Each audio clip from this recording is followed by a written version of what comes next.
Welcome dear students. बहुत ही आसान तरीका लेकर आया हूँ। अगर किसी बच्चे की कंपार्टमेंट आ गई है यानी कि री एग्जाम उसे देना है, क्लास 8 की बात कर रहा हूँ, तो ये बहुत ही आसान ट्रिक लेकर आया हूँ। आप इस हिसाब से तैयारी कर लो। आपका री एग्जाम जो किसी पेपर में आ गया है, आप आराम से उसे कर लोगे। मैं सभी सब्जेक्ट की बात कर रहा हूँ, आपकी किसी में भी आई है ना, तो आप इस रूल को फॉलो करोगे, आप आराम से एग्जाम पास कर लेंगे और अगली क्लास में चले जाएंगे। पहले तो आप ये मन में डिसाइड कर लो, भाई अब जो मेरे साथ हो गया, अब मैं पुरानी टेंशन नहीं लूंगा। अब मैं इसी महीने में, अप्रैल के महीने में, तो मैं आपको मतलब ये वादा कर रहा हूँ, ठीक है, मुझसे आप वादा कर रहा हूँ कि मैं बहुत मेहनत करूंगा और इसी महीने में मतलब अप्रैल में पूरी तैयारी कर लूंगा और मैं अगली जो मई है उसमें मैं अगली क्लास में पढ़ूंगा, बैठूंगा। पक्का डिसाइड कर लो। कर लिया। अब देखो, अगर किसी का कंपार्टमेंट का जो पेपर है वो हिंदी का है, ठीक है, तो हिंदी में उसे क्या करना है, मैं सारे सब्जेक्ट की बताऊंगा एक एक करके। हिंदी में ना देखो, अनसीन पैसेज 10 नंबर के, 5 नंबर की कविता के रूप में, 5 नंबर की कहानी के रूप में, तो 10 नंबर ये हो गए। ऐसी किताब में से भी जो है ना, एक पाठ में से आएगी 4 नंबर की, एक कविता में से आएगी 4 नंबर की पैसेज, ठीक है, तो ये हो गया 18। पत्र आएगा और एक अनुच्छेद आएगा। पत्र का आप पैटर्न कर लो, पैटर्न करने से क्या, कोई और भी आ गया आप लिख लोगे अपना बना बना के। आप इसके पैटर्न सीखो, पत्र और 3 से प्रैक्टिस करो, पत्र दोनों प्रैक्टिस करो, कम से कम 3 पत्र दोनों कर लो, औपचारिक अनौपचारिक। अभी कौन से पत्र करोगे आप, मैं आपको बताता हूँ, मैंने एक वीडियो बना रखी होगी, पत्र हिंदी लिखना, हिंदी पत्र, ASC स्टार्टर लिख देना, तो आपको उसमें ना बहुत सारे पत्र दिखाई देंगे, मैंने उसमें बता रखे हैं। और क्या नाम है, औपचारिक भी अनौपचारिक है, 3 कर लेना। कोई भी आगे आप उसको फॉलो करके लिख देना।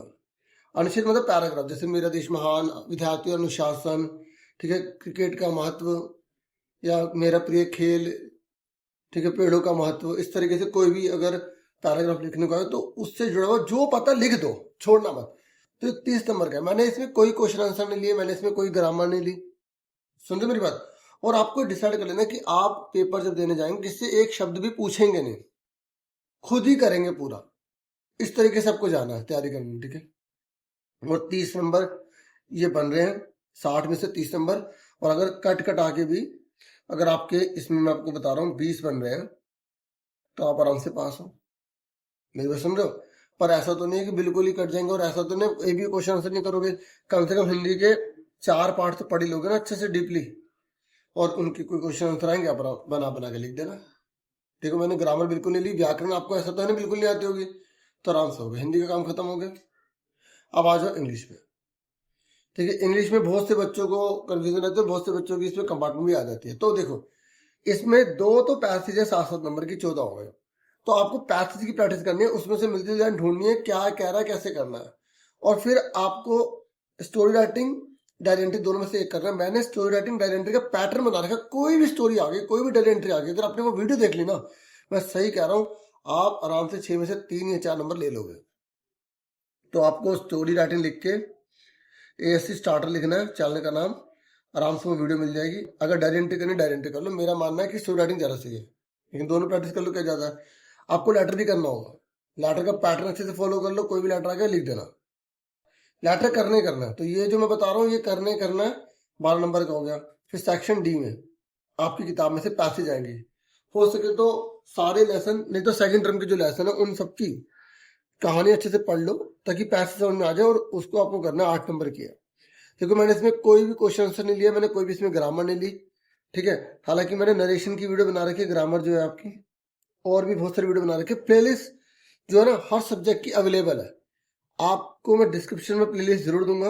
8वीं क्लास लिखा होगा उसमें, जो आपका सब्जेक्ट है, लगातार थोड़े नीचे करोगे तो सारे सब्जेक्ट, एक सब्जेक्ट की सारी एक साथ वीडियो होगी। जब पेपर चलते तो मैं उसी की लगातार बनाता रहता था, ठीक है। अगर आप पहले, आपको ये काम करना है, पैसेज की प्रैक्टिस करनी है खूब। देखो आपके कितने नंबर बन रहे हैं, तो 14 और 12 कितने हो गए, 26, 26 और 8 कितने हो गए आपके, 30, 34 हो गए। तो देखो 34 नंबर की तो यही तैयारी है। और 60 में से 34 अगर आ जाए, चलो, अगर काट कटा के इसमें 20 बन जाए, 22 बन जाए, तो आराम से पास होना। मेरी बात सुन रहे हैं, जो मैं कह रहा हूँ उसके अकॉर्डिंग चलो आप। उसके बाद मैथ्स में आ जाओ, जो सबसे ज्यादा बच्चों को डर लगता है। देखिए, मैथ में ना एक तो फैक्टराइज वाला क्वेश्चन ऐसा आता है, तो ऐसे फैक्टराइज वाले क्वेश्चन आपको देखने हैं। पुटिंग करने वाले जो भी है ना, पुटिंग करने वाले जैसे पुट करो वैल्यू निकालो वो, बाकी मैंने मैथ्स की इतनी सारी वीडियोस बना रखी वो देखो। और मॉर्निंग और इवनिंग शिफ्ट का जो पेपर हुआ था, आप इसको पूरा करके देख लेना। कई बार 2-4 क्वेश्चन इसमें से रिपीट हो जाते हैं, सिर्फ 2-4 ही, ज्यादा नहीं होते। ठीक है, तो आपको अच्छे से करना है, पाई चार्ट की प्रैक्टिस कर लेनी है। ठीक है, और जो लीनियर ग्राफ वाला है वो आपको अच्छे से कर लेना है। ठीक है, चैप्टर नंबर फर्स्ट जिसमें आपको प्रॉपर्टीज याद करनी है वो आप अच्छे से कर लो। ठीक है, कॉम्यूटेटिव प्रॉपर्टी, एसोसिएटिव प्रॉपर्टी वो पढ़ लेना। और स्क्वायर क्या होता है, रेक्टेंगल क्या होता है, उसकी प्रॉपर्टीज क्या होती है। ठीक है, स्क्वायर की प्रॉपर्टीज बताइए। तो ऐसा एक क्वेश्चन कई बार रिपीट हो जाता है, क्योंकि मैंने देखा कंपार्टमेंट वाले पेपर में ये क्वेश्चन ज्यादा दे दिए जाते हैं। और ये जो आपने पढ़ा होगा चैप्टर लीनियर पेयर किसे कहते हैं, मतलब एक लाइन का 180 होता है, रैखिक युग्म हो गया, वर्टिकली अपोजिट एंगल वाला। ठीक है, एक्सीडेंट। मैंने ना मैथ की बहुत अच्छी वीडियोस बना रखी हैं, इंपॉर्टेंट क्वेश्चंस की वीडियो बना रखी है, और ऐसे बना रखी है जिससे कि आपका चैप्टर अच्छे से कवर हो जाए। और मैंने डायरेक्ट इनडायरेक्ट जो है ना, डायरेक्ट इनवर्स बोलेंगे तो इनवर्स, तो मैंने इसका चैप्टर भी बना रखे, 3-4 चैप्टर बना रखे हैं जो सेकंड टर्म के हैं और इंपॉर्टेंट है। आप वो देख लेना, प्लेलिस्ट में देख लेना, नहीं तो आप ये लिख के चैप्टर लिख के स्टार्टर, मैंने ज्यादा चैप्टर नहीं बनाए, मैंने जो तैयारी करवाई थी फाइनल टर्म के बच्चों के लिए तो उसी के हिसाब से कुछ कुछ चीजें करवाई थी, बहुत इंपॉर्टेंट है। तो इसमें मैं मार्क्स नहीं लिख सकता क्योंकि ये बहुत बड़ा वास्ट चीज हो गया मैथ।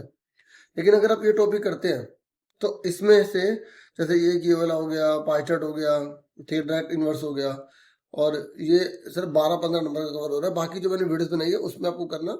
ठीक है, बाकी मैं कोशिश करूंगा कि आपके लिए वीडियोस भी ले आऊँ। आप कमेंट कर देना कि सर हमें चाहिए वीडियो, आप दो।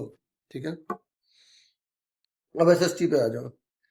अगर किसी के एसएसटी में कंपार्टमेंट आ गया तो 5 नंबर मैप के, मैंने मैप की वीडियो बना रखी है, बहुत अच्छी वीडियो बना रखी है, उससे बाहर आएगा ही नहीं क्वेश्चन। जिन्होंने पहले वीडियो देखी उन्हें पता होगा, मैप लिख के एएससी स्टार्टर लिखना, आपको वीडियो मिल जाएगी। ठीक है, तो 5 नंबर तो ये पक्का हो गए। अब देखो 16 नंबर की तो पैसेज ही पैसेज है, तो अगर आपने चैप्टर्स अच्छे से पढ़ रखे हैं उसमें से आराम से ढूंढ लोगे आंसर। ठीक है, लेकिन 16-5-21 बन रहे हैं। देखो मैंने आपको बता रखा है कि आपको 25% ही तो लाने हैं, और 60 में से पास होने के लिए 15 नंबर चाहिए। मेरी बात सुन रहे हो? ठीक है, तो इस भी अब देखो 21 नंबर का तो यही हो गया, अगर बच्चे ये कर ले तो एसएसटी में कोई फेल ही नहीं है, 21 है, कटकटा के 15 बन जाए। लेकिन ऐसा तो नहीं है कि आप एमसीक्यू सारे छोड़ दोगे, आप जो क्वेश्चन आंसर बिल्कुल नहीं लिखोगे। इसलिए मैंने लिखा कि तीनों बुक के लास्ट के 3-3 लेसन अच्छे से कर लो, और मत करो जो मैं ये बता रहा हूँ ना, पहले इसको अच्छे से करना, उसके बाद टाइम बचे तो आप और करना, क्योंकि टाइम कम रहता है, बहुत सारा कोर्स होता है। अभी से लग जाओ, अभी से ही। इसलिए मैंने वीडियो देखो आपको अभी से प्रोवाइड कर दिया। ठीक है, बहुत से बच्चों के कमेंट भी थे, मुझे अच्छा लगा, थैंक यू, शुक्रिया। ठीक है, और आप मुझ पर विश्वास करते हो, मैं भी पूरा ये कोशिश करता हूँ कि बच्चों को अच्छे से नॉलेज दूँ, अच्छे से उनका जो है ना साथ दूँ। ठीक है, तो देखो साइंस में ना 4 पैसेज है, 4-4 नंबर की है पैसेज है, 16 नंबर तो इसी के हो गए। थोड़ा ये होता है कि पैसेज जो होते हैं वो डीपली होते हैं, चैप्टर जिन्हें पढ़ा वो आंसर बता पाता है। ठीक है, तो इसके लिए मैं ये कहूँगा कि साइंस के लिए भी आपको प्लेलिस्ट देखनी है। मैंने बहुत अच्छी अच्छी वीडियोस बना रखी है साइंस की, सैम्पल पेपर वगैरह भी करा रखे हैं, क्वेश्चन आंसर भी है। ठीक है, तो वो आप उससे देखना, चैप्टर की समरीज भी समझा रखी है मैंने ना। साइंस की जो बुक है ना पूरी, उसमें इम्पोर्टेंट टॉपिक को ले रखा है, बहुत अच्छे समझा रखा है। सच मानिए वो एक एक घंटे की 2-3 वीडियोज हैं, वो आपको पूरी अच्छे से तैयारी करवा देंगे। ठीक है, आप या अगर नहीं मिल रही ना प्लेलिस्ट में नहीं, तो आप क्लास 8 लिख के साइंस लिखो। ठीक है, आप एएससी स्टार्टर लिखो। ठीक है, एएससी फिर स्टार, STR स्टार, फिर टर लिखो, आपको वीडियोस मिल जाएंगे। नहीं तो आप प्लेलिस्ट में देखोगे ना, थोड़ा नीचे करके साइंस के एक साथ मिलेंगे, SST के एक साथ मिलेंगे, हिंदी के एक साथ मिलेंगे, तो बहुत बेनिफिट हो जाएगा। ठीक है,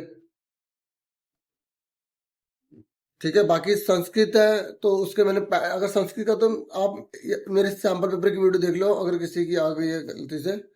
ठीक है, तो उससे ही आप पास हो जाएगा। अन्वय कैसे करना है, पैसे कैसे करने, एक पदन पूर्ण वाक्य में वो है। तो मुझे जो है ना ज़्यादातर कमेंट इन्हीं सब्जेक्ट्स के आए थे, तो मैंने ये प्रोवाइड कर दिया है नॉलेज आपको। ठीक है, देखो ये अपॉर्चुनिटी मिली है, बहुत अच्छी अपॉर्चुनिटी है बच्चों, इसको गंवाना मत। अगर किसी की गलती से कंपार्टमेंट आ गई है, निराश मत हो। ठीक है, इस परीक्षा में पास हो, आगे बढ़ो। 9th है, नई बुक्स हैं, अगर 8वीं में रह गए ना तो नई बुक्स पढ़नी पड़ेंगी, तो और मुश्किल हो जाएगा बहुत ज़्यादा। इसलिए मैं चाहता हूँ कि आप नई बुक्स पढ़ो 9वीं क्लास की। ठीक है, तो मेरी बेस्ट विश आपके साथ है, और अगर आपको ये बातें अच्छी लग रही हैं, ठीक है, और आपके अंदर भी पॉजिटिविटी आ गई है, तो आप वीडियो को लाइक कर देना।